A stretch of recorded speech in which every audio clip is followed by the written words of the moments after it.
நீங்கள் ப்ரெக்னென்சிக்கு ட்ரை பண்ணுறீங்கன்னா இந்த ஒரு தப்பை மட்டும் பண்ணிடாதீங்க. இதை பண்ணிங்கன்னா அவங்களால ப்ரெக்னென்ட் ஆகவே முடியாது. வேறு ஒன்றும் இல்லைங்க. விட்டமின் டி உங்கள் உடம்புல குறைபாடாக இருக்கிறது. இதுக்கு முக்கியமான காரணம் சன்லைட்டில் எக்ஸ்போஸ் ஆகாமல் இருக்கிறது.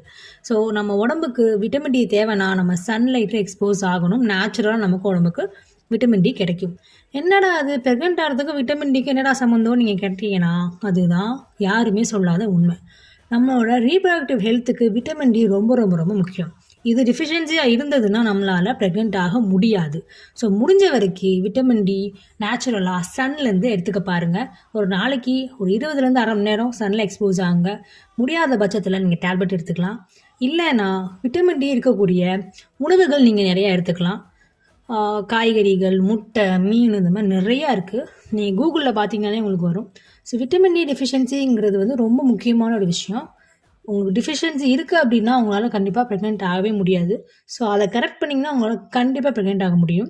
இதை பற்றி நிறையா டாக்டர்ஸ் பேச மாட்டாங்க. பட் இதுதான் உண்மை. ஸோ விட்டமின் டி இருக்கிற ஃபுட்ஸ் நிறையா எடுத்துக்கோங்க. தேங்க்யூ ஃபார் வாட்சிங்.